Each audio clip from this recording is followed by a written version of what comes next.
Welcome back to The Naked Entrepreneur, where we uncover the stories behind the success of today's most fascinating entrepreneurs. In this episode of The Naked Entrepreneur, we're honored to host a figure whose life story is a beacon of entrepreneurial spirit and financial wisdom.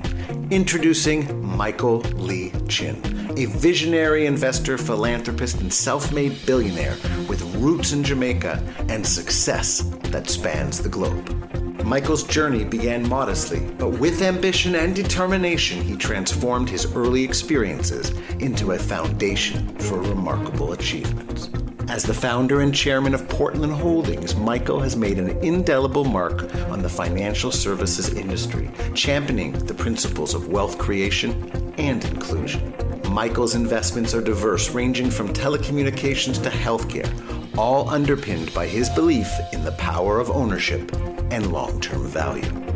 Beyond his business acumen, Michael is deeply committed to giving back. His philanthropic efforts have supported education, healthcare, and economic development, leaving a lasting impact on communities in Canada and Jamaica.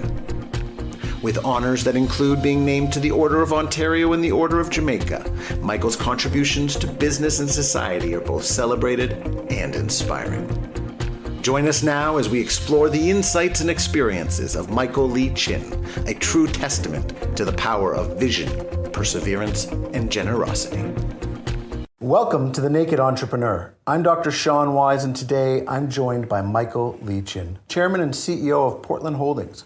Portland Holdings is a privately held investment company that manages public and private equity and owns a collection of diversified businesses operating global in sectors that include telecommunications, financial services, media, tourism, agriculture, and waste management. Michael Lee Chin is a Jamaican-Canadian business magnate, investor, and philanthropist. He has a net worth rumored to be close to $4 billion as of March 2018. That makes him the 20th richest man in Canada. Michael made headlines when he pledged to donate $30 million to the Royal Ontario Museum. He's also supported the Rotman School of Management in opening an Institute for Corporate Citizenship and the newly opened Patient Tower at Burlington's Joseph Brant Hospital. In 2016, Michael Lee Chin was appointed chairman of the Government of Jamaica's Economic Growth Council. He's also been appointed to Ontario's highest honor. In 2017, Michael received the Order of Ontario. He's also been awarded one of Jamaica's highest national honors, the Order of Jamaica. He is also the recipient of the Queen Elizabeth II Diamond Jubilee Medal and holds the position of Chancellor at Wilfrid Laurier University. Michael, thank you so much for joining us. You're welcome, Sean. Tell me about growing up in the early 60s in Jamaica. Well, both my parents were clerks in a supermarket. And so I was I am the eldest of 9 kids. In a small community, you're able to roam around freely. So I can remember this particular day. I went to a site overlooking the harbor in Port Antonio, and I was contemplating life at 10. And I thought, how can the child of 2 clerks in a supermarket one day own the supermarket? So I was pondering that. What made you want to even think like that? Why did you not want to just be a clerk? Why did you want to own it? I guess I just had the natural aspiration, and I'm competitive. So if there is, if the moon can be achieved, that's what you're going to go for. Exactly. Where do you think that drive comes from?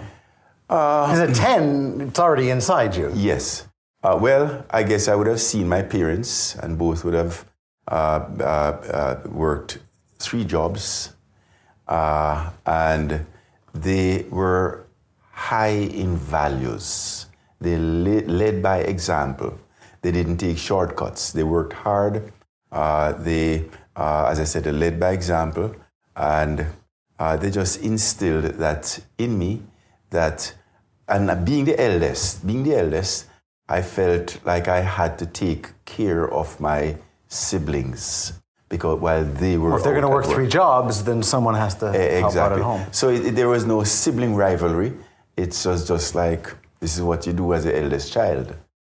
So responsibility was thrusted upon me from an early age, but it was natural.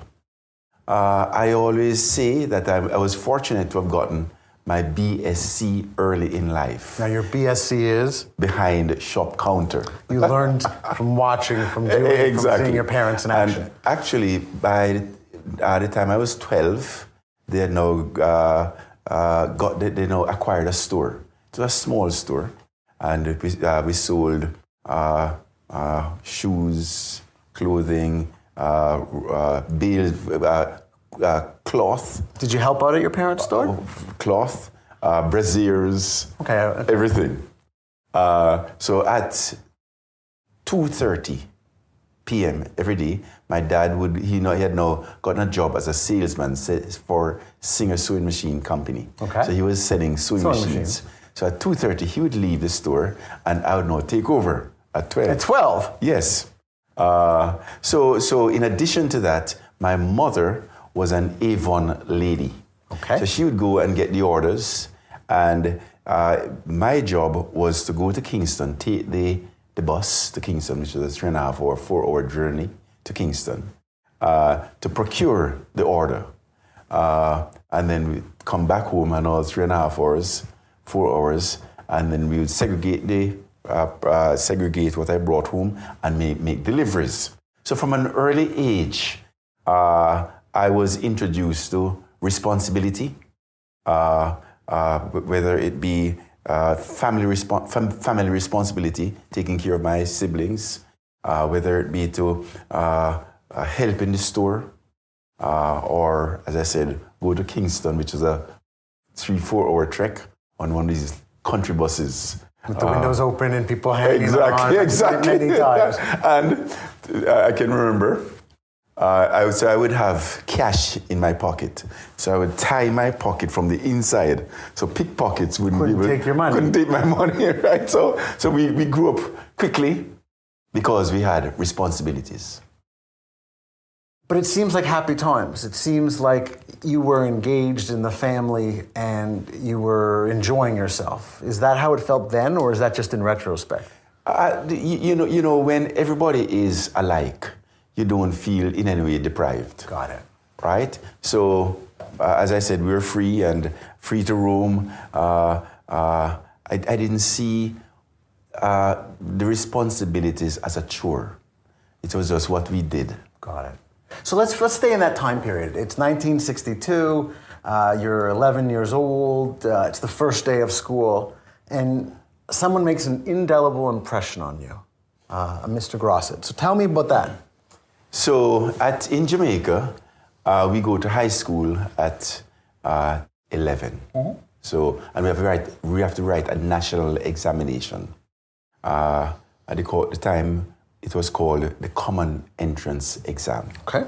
So it was the early January 1962, my first day in high school. And we're in the auditorium being addressed by the custos. Which is like a governor of the area. Yes, the custos of the parish. Parish. It would be equivalent to the lieutenant governor of the province. Got it. So his name was Mr. Grosset. So Mr. Grosset, in his speech to us, said, "Boys and girls, opportunity knocks but once." When he made those utterances, I thought to myself, oh my gosh, what if when my one opportunity comes knocking, I'm sleeping, or I'm staring out the window, which I always do, gaze, daydream, or I'm playing marbles. Which is what people did. Which is what people did, right? Then I thought, oh my gosh, my life is going to be over if I don't catch that one opportunity. When it comes. So that was age 12 until age 23, 11 years. I didn't gaze, I didn't sleep, I didn't play marbles. I'm looking for the opportunities. Until this friend of mine said, "Mike, why do you look so sleep deprived?" I said, "Well, Mr. Grosset put the fear into me So what did Mr. Grosset say to you? And I told him. He said, no, Mr. Grosset was all wrong. Opportunity knocks every day.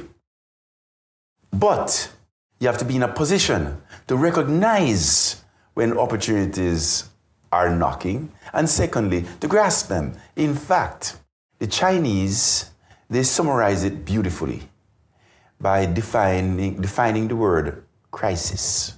So it's like an equation. Crisis equals danger plus opportunity. So you can't get an opportunity unless there's a crisis. But when there's a crisis, how do you feel? Oh, you feel terrible. You look pallid, right? You're paralyzed. You can't think. That's because you're focused on the first component part of that definition. This is the danger component. Now, whenever there's a crisis, it's natural to feel that way. But always invoke the Chinese definition, which is crisis equals danger plus opportunity.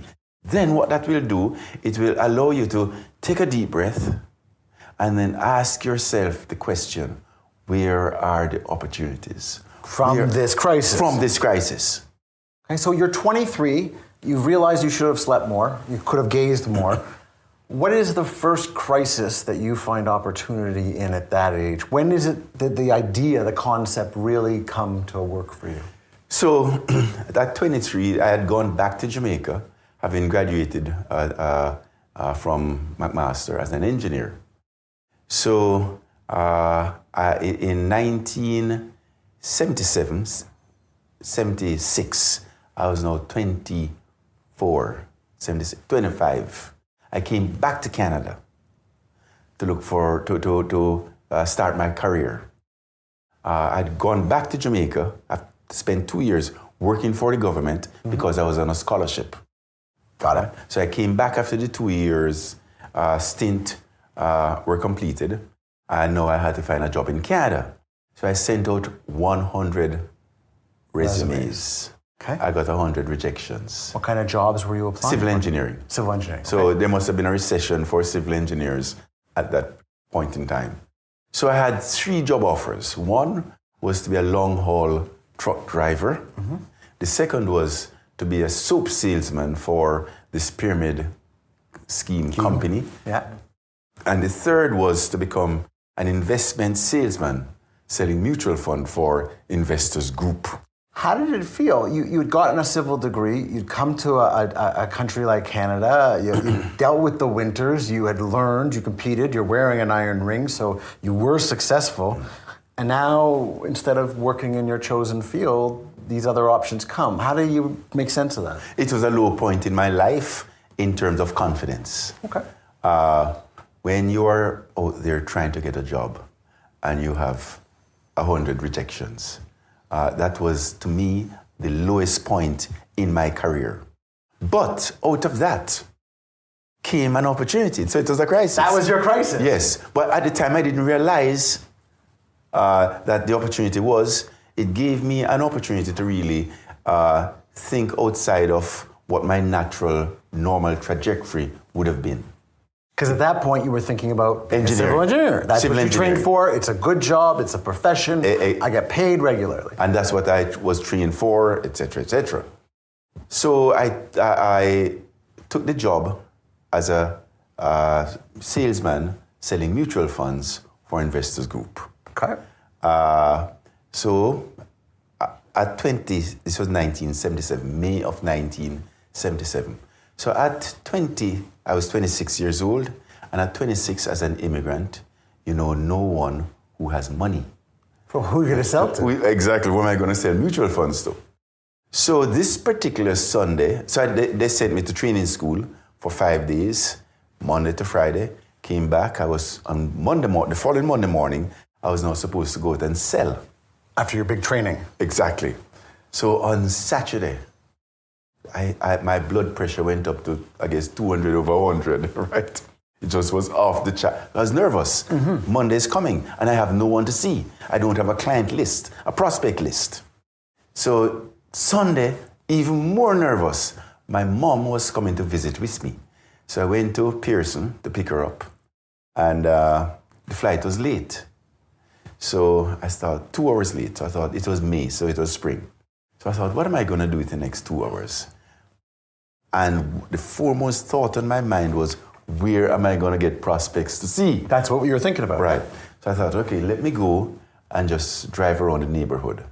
This is in Malton. Okay. Right? Mississauga, Malton. Mississauga. So as I was driving, spring 1977, I saw people tending to their gardens. So I thought, Mike, there they are. There are your prospects. People tending to their gardens want to buy mutual funds. Yes. Okay. So I said, okay, the next person I see, I'm going to close my eyes, grit my teeth, brace, put the car in park. And get out of the car. Get out of the car. And now I'm live in front of a real live prospect. I have to say something, right? So that's exactly what I did. Nervous as hell, put the car in park, gritted my teeth, jumped out of the car, and I was standing in front of a prospect. I said, good afternoon, sir. I fibbed a little bit. I'm in the neighborhood working with members of this community. And I'm showing them how to, with their income taxes saved, create a mountain of assets which will see them through their retirement. So proper tax planning will give you an opportunity to save for the future. Yes. So I'm not asking you to stop doing what you're doing, I'm just asking you to do it smarter. Exactly. Got it. So I could see you early next week or later in the week. Which would you prefer, sir? So beginner's luck, Sean. I don't know if that's luck or right time, right place, or the 25 years of working experience, but they gave you the interview. I had I made 6 approaches. I got 5 appointments. And you got your mother. So you managed to do all of this in the time. 6 approaches, 5 appointments. So in the next, remember, I was a bouncer at McMaster while taking some part-time courses. Mm-hmm. And I was making $2.50 per hour in 1977. So I'd now this was my last paycheck. Yeah. Right? So now I had prospects to see. In the first month, I made $10,000. Wow. $10,000. In 77, that's a lot of money. A lot of money. So I thought, okay, this cold calling business is profitable, but I need to really amp it up. Scale it up, ramp it up, yeah. So what I did, I took the $10,000 and went and bought myself a Mercedes-Benz. Okay, I have to stop you right here. Mm-hmm. You don't have any other money coming in. You're doing a job that you're not formally trained for in an area. Right. You have all of 5 prospects under the wing. You've sold for 30 days. And you decide to buy a top-of-the-line expensive car. What are you thinking? Is it a means to make more money, or is it a means to show people you've made money, or is it a car you've just always wanted? So, just to qualify, please. I didn't just buy a Mercedes-Benz. I went straight to the top and bought the largest Mercedes-Benz, the most fancy one, the 450 SEL. Why? Why? Because I thought,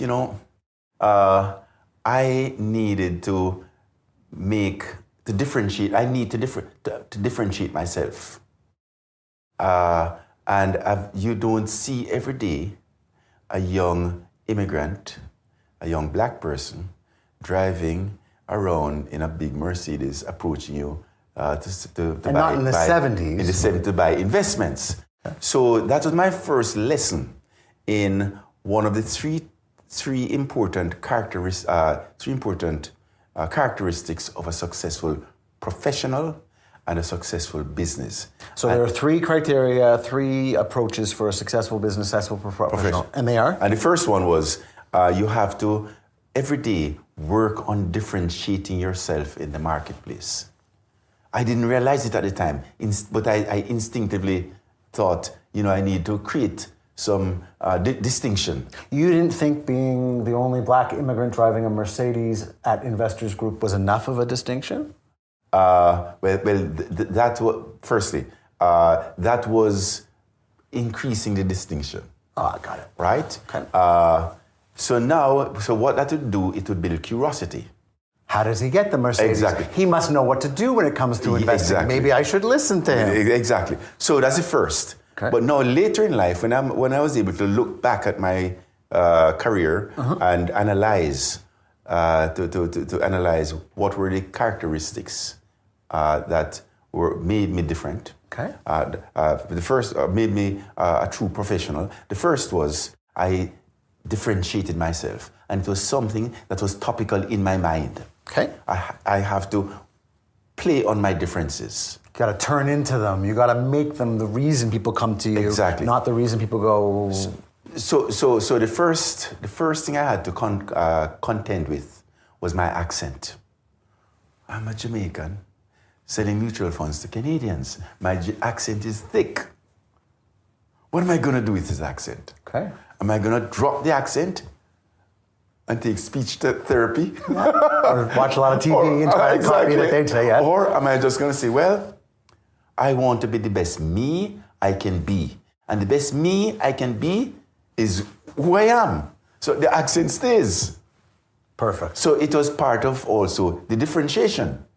So being different, building on your differences, amplifying your differences is a characteristic that is a hallmark of a successful professional. Can you share with us the other two before I forget to ask you? The second is every day you have to behave in such a way that you are accreting, enhancing your reputation.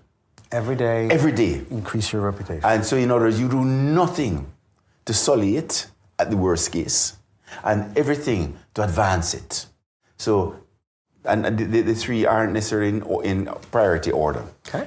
So you have to be distinctive, you have to differentiate. Differentiation. You have to make sure that your reputation is being enhanced every day. Okay. And thirdly, you have to really be fully engaged in wanting to address clients' needs. So differentiation, reputation, and customer-centric focus. Yes. So your success as a professional is helping your clients succeed. Yes. So now you have so when I would sit around the kitchen table with my prospects, I'd ask myself, what is the highest value add I can give to this family tonight? What is that? And the answer kept coming back to me. Make them wealthy. That's the highest value add any advisor can give to the person or the family. That's why people come to you. Yeah. Make them wealthy. Or is there a formula that if you practice consistently, the only outcome is wealth? Is there such a formula? Not that I'm aware of, but... Really? Working hard is necessary, but it's not often sufficient. Yes. So this was 1977. Okay. 2001, Professor Sean, you're saying there isn't a formula. But, Professor Sean, I figured it out by 1978. Well, that's why you're a billionaire and I'm a professor. So what is the formula? So the formula is... So what I did, I wanted to codify a formula, and then after codifying it, hardwiring it, so it becomes who I am. Okay. So I observed, so at the time we didn't have Google, so we couldn't Google it. For sure. But even today, if you Google it, is there a formula that is, that to create wealth? Lots of books will show up, right? Yeah. But I figured it out by 1978. And through observation of wealthy people, through studying, I came to the conclusion that every single person who created wealth, not inherited, not won it in the lottery, but created it, did 5 things. 5 things. The first thing they did was to own a few high-quality businesses. Own a few high-quality businesses, okay? Number 2, they make sure they really understand those few businesses. So be really good at lesser things, a handful of things, okay? Number 3, they make sure that those few businesses are domiciled in strong long-term growth industries. Got it. Look for large and growing markets, yeah? Yes. In other words, a rising tide will lift all boats. So you need a rising tide underneath you as a business, metaphorically. Number 4, every single successful person has used other people's money prudently. OPM, other people's money. Right. And number 5, the attitude and the time frame that every single successful people has with respect to ownership is long-term, intergenerational. Okay. So those were the 5 principles that I observed and codified as to how wealth is created in the real world. Now, there's a difference between knowing something and being able to execute against it. You know, you start off as an investment salesperson for a large company, and where you end only God will know, but the road itself, how did those 5 principles guide you on the road to where you are today? Were you able to instantly act on them? Did you have to keep them on the forefront of your mind? Did you take little steps? So we're now up to 19. I worked for Investors Group for 1.5 years, till 1979. And so I left Investors and went to another mutual fund company as a salesman. But now Investors, they were a captive sales force. You could only sell their products. Got it. So what I wanted to do was to be like a broker. I could sell all the products in the marketplace. So I went to a company called Regal Capital Planners, non-existent now. So when I got there, I started selling McKinsey Financial Corporation's products, industrial products. So I thought, I have to make sure that I wanted to find a way to transition to be a business owner. So instead of selling stocks and owners, you want to own the company, right? Help hire the sales. Right. So I thought I have to be a great investor. So I have to practice what I preach. And more importantly, I have to live my principles. So in 1983, I was 32 years old.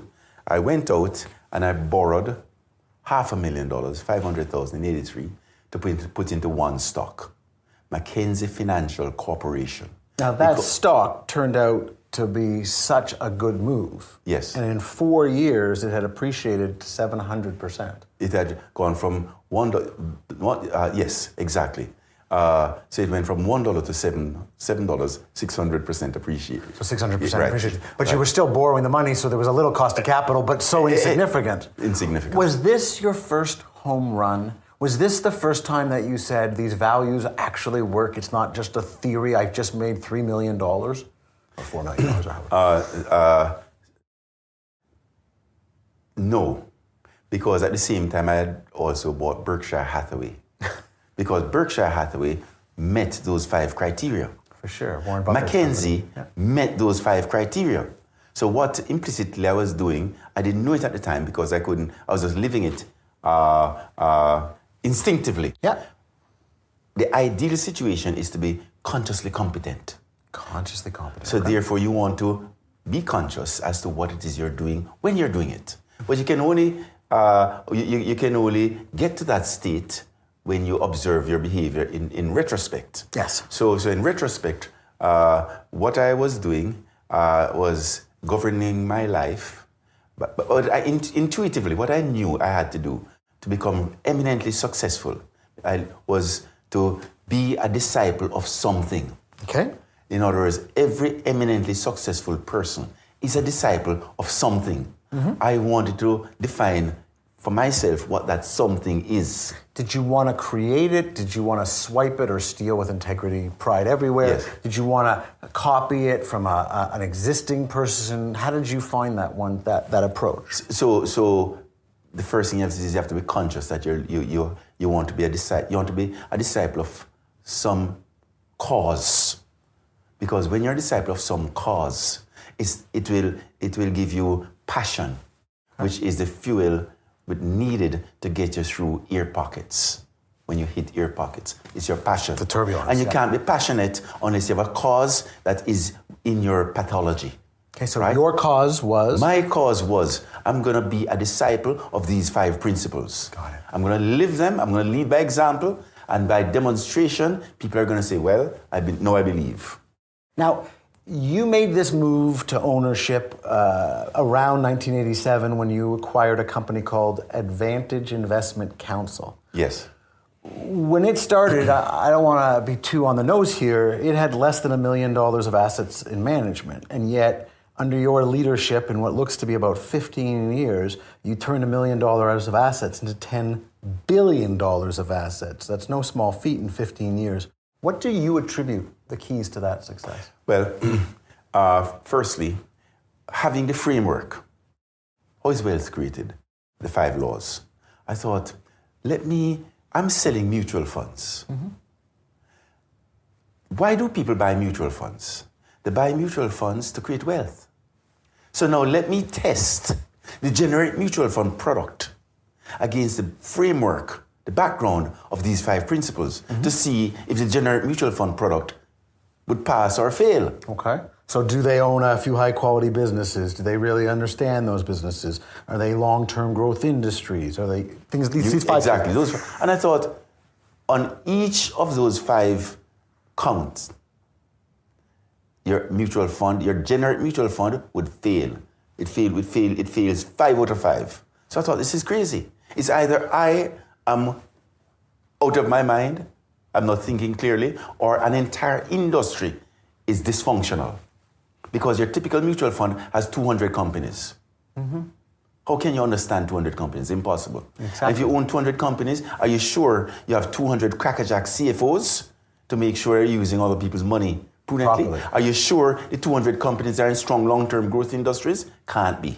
No. Right? And lastly, the turnover ratio for your typical mutual fund is 80% per year. The inverse of that is the average hold period is 14 months. I don't know of one business person who buys and sells his or her businesses every 14 months. No, it's too transactional. It doesn't give you time to gain knowledge and advantage and competitive. Exactly. But this is your first time being the boss, so to speak, and you're creating new products to address unmet market needs. That can be a big risk because one can ask, why do all the other companies sell that and you sell this? Was that just music to your ears? Was that just proving that by looking for something different, you could provide an unmet market need, a different solution? So that was exactly what prospect would say to me. As they said, well, your mutual fund doesn't look like a mutual fund. It has only 15 stocks, and 60% of the 15 stocks are in the mutual fund, are owning investment mutual fund companies. But the management companies, the investors group. Yeah, because you knew them. Because I understood them. The McKinsey, the AGFs of the world. And later CI, Invesco, etc. We are the largest shareholder of all of those companies. So I said, it may not look like a mutual fund, but what is your ambition here? To buy a mutual fund or to create wealth? Which? Exactly. If it's to create wealth, let's talk about how wealth is created. And let's talk about who gets wealthy when the mutual funds of traditional people sell. Exactly. So I would walk them now through the 5 laws. So please tell me where's the flaw in my logic. If there's a flaw, don't buy. If your ambition is to create wealth and there's no flaw, then you have to buy.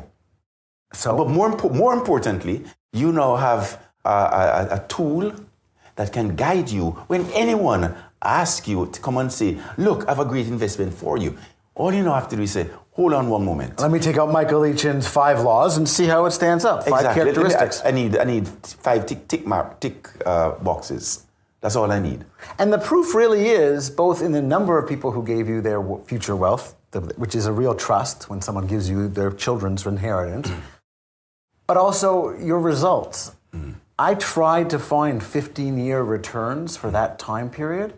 There was nothing even close to $1 million to $10 billion. Like it's not even. I can't even do the math. That's a different result in terms of that would have been the asset or assets under management growing. Yes, but that's an indicator that the people's investments. No, it's not. Okay, that's an indicator of how well we gathered funds. Oh, right. So not necessarily how well we manage the funds. That's it. Are you proud of how you manage them as well as how you grew them? Very, because But you only get more money if you're successful. People don't keep giving you checks time and time again. So growing the asset class is equivalent to giving people what they Return. think they want. Exactly. I mean, otherwise they wouldn't be doing it. Exactly. So now, remember, I started in January of 1987 Yeah. with $800,000 in Yeah. other people's money, AUM, Yeah. assets under management. Then, so by October of 1987, we had gotten up to 13 million. So I would manage during the day and go out and sell at night. So we had now gotten up to 13 million. Then October the 19th, 1987 came, the crash. Black Monday. Black Monday, the stock market went down, Dow Jones went down by 23.75% on that day. But your 5 rules still would survive in a recession because you're taking a long-term view, no? Yes, but That must still, freak people assets out, went though. from 13 million to 8 because everybody was freaking one out day. in one day. So now for the next from 80, that's 87, for the next 4 years until 1991, every day I would come into work and say, Mike, every day you have to make sure that your behavior is in keeping with these principles because you're building a track record, right? And every day that goes by is one day more added to your track record. Focus on the playing field, right? So by 1991, 4 years, we had the best track record in Canada. The best, 32% per year for 4 years, average over 4 years. And the assets started piling in because it was the performance now bore out the philosophy.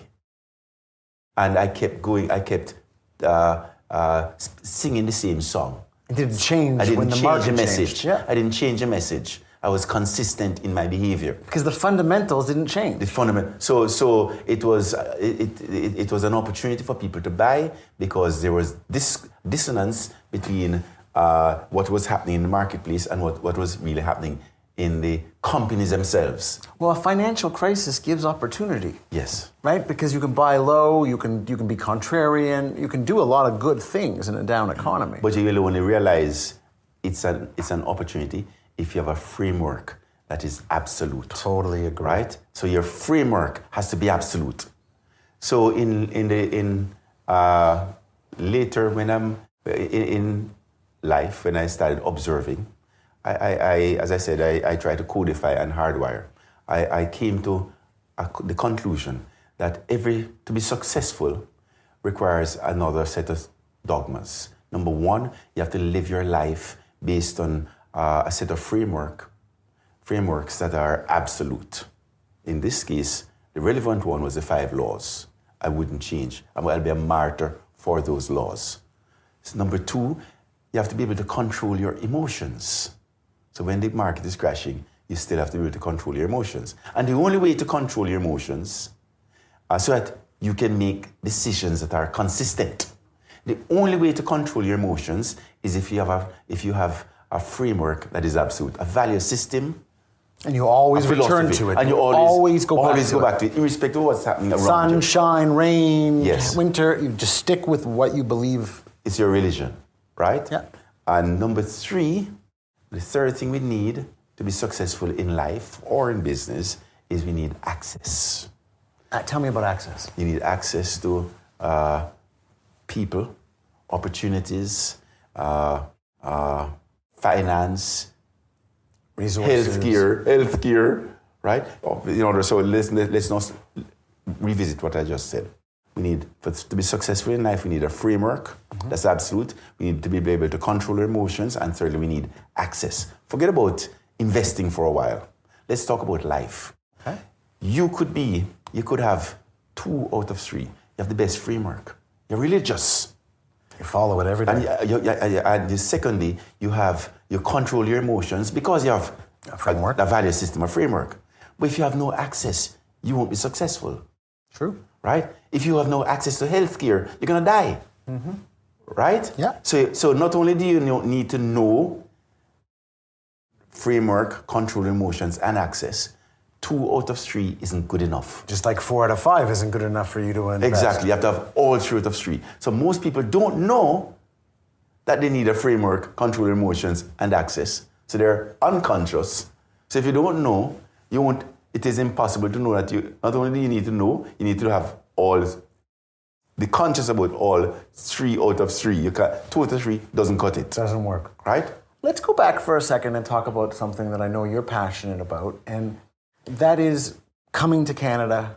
Talk about your experience, what brought you here, why you came back after a few years, why you decided, and you spent time in Jamaica too, but why you decided to build your businesses here. Let's talk about entrepreneurship and newcomers and immigration.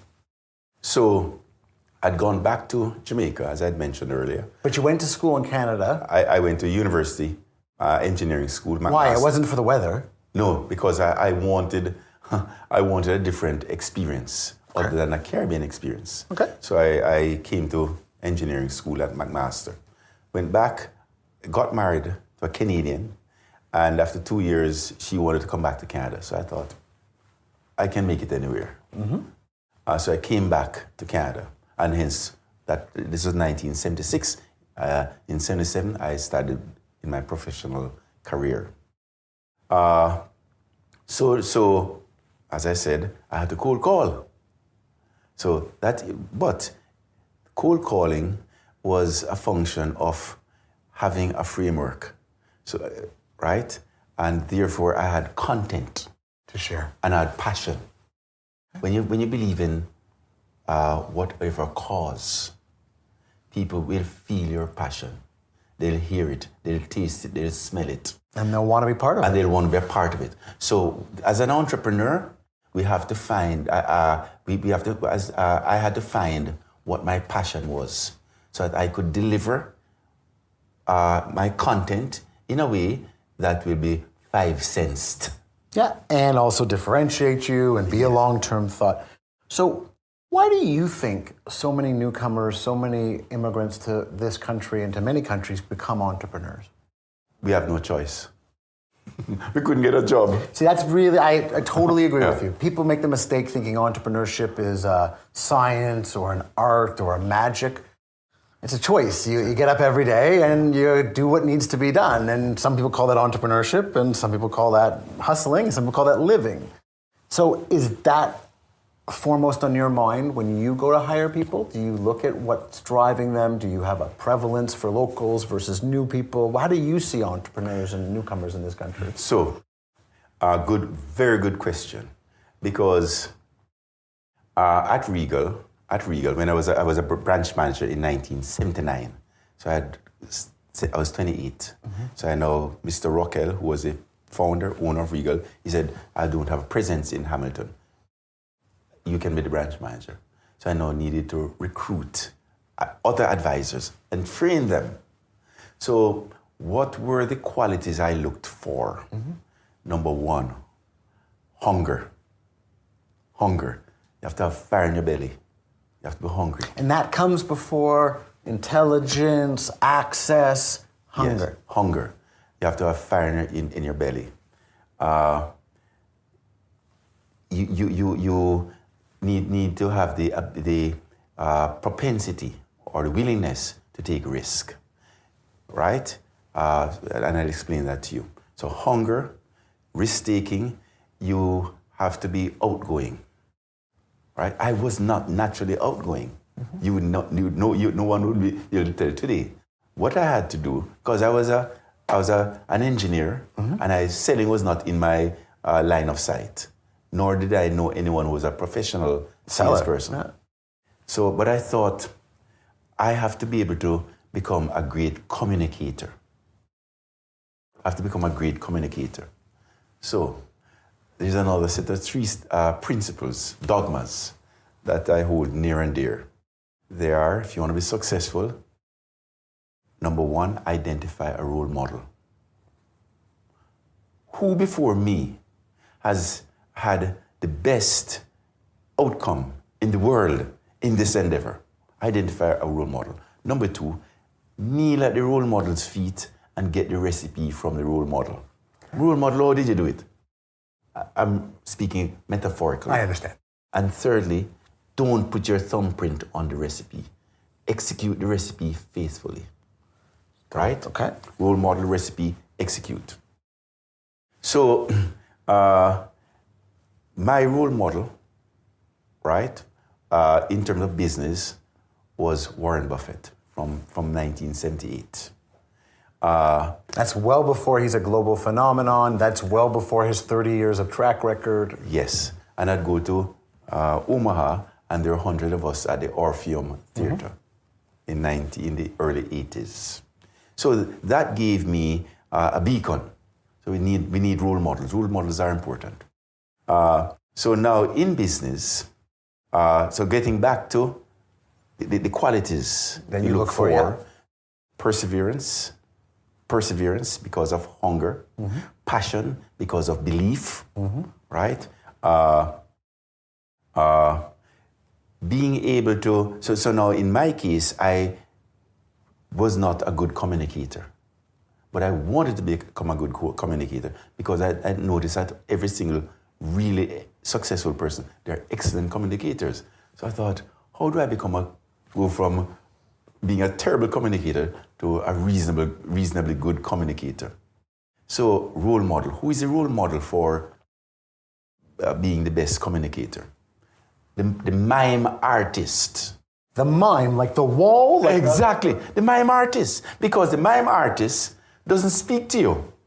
It's all about physical. It's all about miming, right? So that was my conclusion, right? So where do I get lessons? How do I get lessons in miming? Right? So I said, okay. So I didn't have any money to pay for miming lessons. So what I'd do, on Sunday mornings, I would turn the TV on to the Crystal Cathedral. What's his name?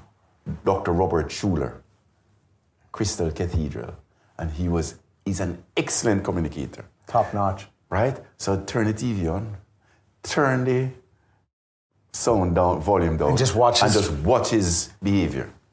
Now, did you emulate some things? Because I've heard a lot of really smart people say they go out, they find who they want to be, they emulate that technique until it becomes so natural that it's then their technique where they would never have had it. Yes. So did you come away with that from the Warren Buffett, from the Crystal Cathedral? Is that where you feel you became a great communicator? Yes. Because Mr. Buffett wasn't really a great communicator. No. Because that was not his business. He's more a geek, right? An annual report geek. Yeah, he's a right? quanta. Exactly. Robert Schuller is a great communicator. And what I learned from Mr. Schuller is that he just acted naturally and emphatically, right? And he was passionate. So you could see it, you could feel it, and people buy passion. That's what they buy. They buy passion more than content. Yeah. So if you can combine passion in terms of your belief with content, bingo. Yeah, content is the head, passion is the heart, if you can get people together. Exactly. Michael, lots of people make money and keep it for themselves. You've made extraordinary amounts of money for yourself, for your investors, for your shareholders, but you've also taken a very aggressively a stance on philanthropy. And your philanthropy is wide-reaching. Why is that? What's the thought behind that? Well, firstly, a business should reflect the values of its owners. And this was really, so in my case, I'm always conscious of where I'm coming from. And it was crystallized about 20 years ago. I was in Port Antonio, Jamaica. And I was on vacation, so I woke up this particular morning, I was at the marina, went walking, and I went to the far corner of the marina, and I saw this young man, 6 a.m. in the morning. He was peering out at the horizon. Much like you did over the cliff all those years ago. So I stopped and I said, "Hi, how are you? What's your name?" He said, "My name is John Shaw." I said, "John, what do you do for a living?" He said, "Well, I'm a landscaper." I said, "What's that?" He said, "Well, I cut grass with a machete." "How often do you work?" He said, "Sporadically." So we chatted 10 minutes. When I left, I said, "Okay, John, look, you have a commodity, time, on your hands. Lots of that, lots of it. You have to be careful because time can either hurt you or it can send you to jail. Tell me about that, because that's not so apparent. In other words, having time on your hands, you can either use it productively or use it in a way that is unproductive. Right? So just be careful. Just be conscious of how you use your time. Okay. So when I left John Shaw, I thought to myself, wow, John Shaw, Michael Leachin, we're both from Port Antonio. We both came from humble beginnings. When I was born, my mom was unemployed for 6 months after I was born. She was taken in by the helpers. So we're both coming from the same place. Mm-hmm. When John Shaw looks out at the horizon, when John Shaw's children look out at the horizon, what do they see? Do they see bright skies? Do they feel that tomorrow is going to be better than today? Are they optimistic? And the answer is no, no, no. When Mike Leachin's children look out at the horizon, do they think tomorrow is going to be better than today? Do they feel optimistic? Do they see bright skies? The answer is yes, yes, yes.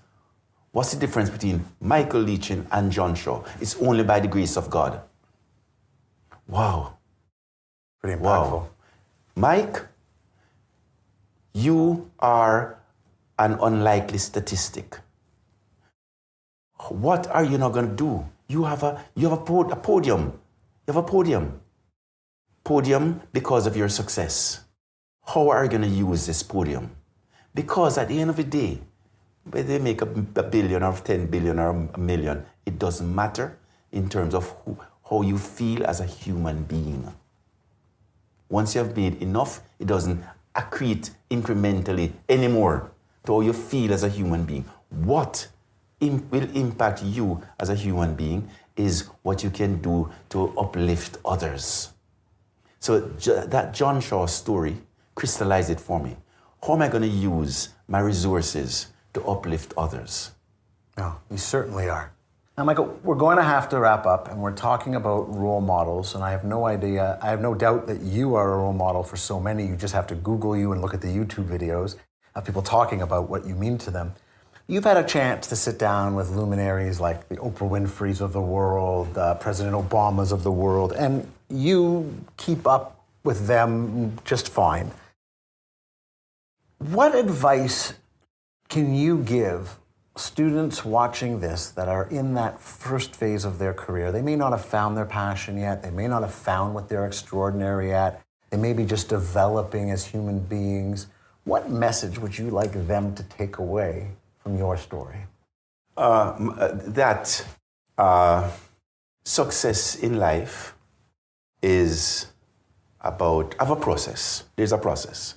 And again, I can only articulate this process because I'm able to look back at my history. And the process goes like this. You start off by observing, just observing. Secondly, you create a hypothesis from your observation. Thirdly, you stress test your hypothesis. With real world people. With real world situations. Fourthly, if the stress test is positive, you codify it. You double down on it. You do more. You codify it. You write it down. You codify it. And then lastly, you hardwire it and it becomes who you are.